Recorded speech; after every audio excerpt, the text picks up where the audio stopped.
Welcome back. Goofing Off is a production of the ZTV and the School of Communication at the University of Akron. If you want to learn how to make award-winning TV programs, contact the School of Communication at 330-972-7600. If you have questions about the ZTV programs, email us at ztv@uakron.edu or visit us online at ztvakron.com.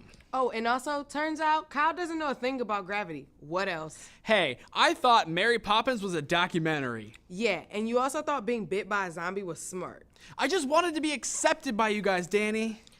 That was actually a good moment. Yeah, we had a lot of good times. We have. Let's take a look back at some of those memories in this episode's Pop Culture Brawl. Welcome to this episode's Pop Culture Brawl. I'm Leanne Andriani. For this brawl, we are looking back at this semester of Goofing Off and asking some trivia involving our show. Our contestants are returning champion Sartaj Ojala and challenger Troy Taylor. Let's get started. Question 1. What is our favorite nickname for Tyler? A. Stackphone, B. Tucker, C. T-Bone Stack, or D. Toots? Sartaj? B. Tucker. You are correct. Question 2. Has the luchador ever been revealed? A. Yes, or B. No? Sartaj? B. No. Not correct. Troy, this is your chance to steal. Yes. You are correct.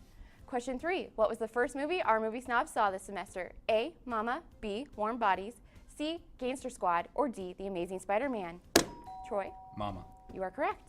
Question 4. Why did Kyle become our new host? A. Tyler won him in a card game. B. He got fired from his last job.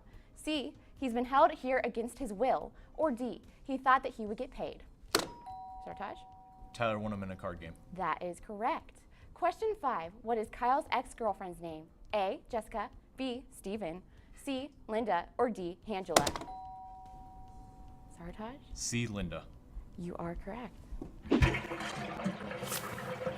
The judges have tallied the scores, and for the first time in Pop Culture Brawl history, we have a second-time winner.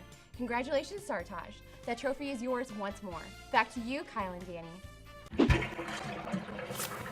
Wow, there was so much that I didn't know about the show, and I'm the host. Kyle, there's a lot you still don't know about this show. Like, not to wear a suit to a geek culture show. Whose idea was it to get dressed up anyway? Okay, this show needs class. We're gonna start reporting the real news, the hard-hitting facts, global politics. I'm basically Andrew Cooper, but better looking. So why don't we roll this edition of The Blunder, please? It has been confirmed that Halle Berry has joined the cast of X-Men Days of Future Past. Even though she's one of the last original cast members to join this film, she promises that she will have an integral part in the action. She must be as excited as we are for her return as Storm, because she will not stop tweeting from the set. We get it. Being friends with Patrick Stewart is cool. Stop rubbing it in. Last week at CinemaCon, various sources reported that Disney announced their plan to release a new Star Wars movie every year following the 2015 J.J. Abrams Episode 7. Misa thinks that'll be a lot of Jar Jar Binks. The Walking Dead has definitely taken the merchandising world by storm with action figures, statues, and clothing. It has been announced that soon we'll be able to play Risk and Monopoly in the Walking Dead versions. If it's anything like the Walking Dead board game we reviewed on this show, they'll be terrible. Nintendo recently revealed that they are working on the sequel to The Legend of Zelda: A Link to the Past. The game will feature a new story set in the same world of its predecessor. Many people are wondering where it will fit in the famed timeline and how the new game will utilize the original's world map. I'm wondering why Nintendo can't come up with a new game idea and keeps reusing Mario, Metroid, Smash Bros., and Zelda. And finally, Futurama has once again been canceled. Looks like there's no future for that show. Really, Kyle? That's this week's news blended and ready for consumption. Back to you, Danny and Kyle. See, Kyle, I knew we weren't going serious. I guess I just didn't get my script rewrite. I want to talk about the whales.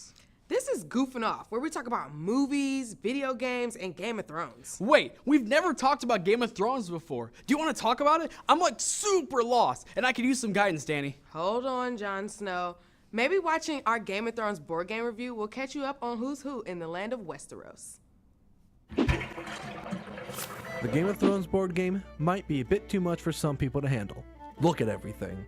And the rulebook is 30 pages.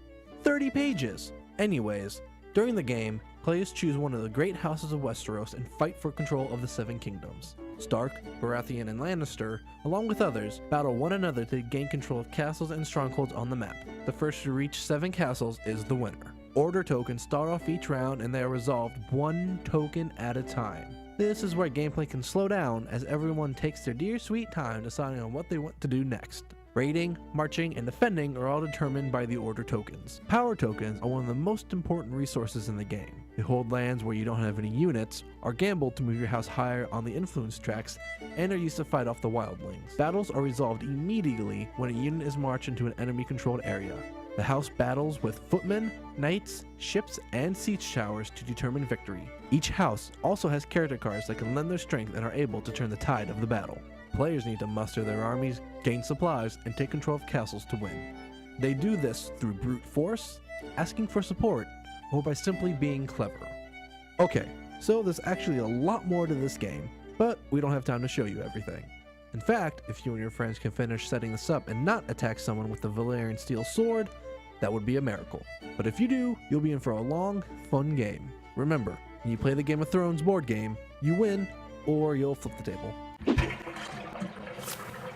Oh, that was way too much information. I can't keep up with all these characters and stories. I need to lay down. We'll be right back.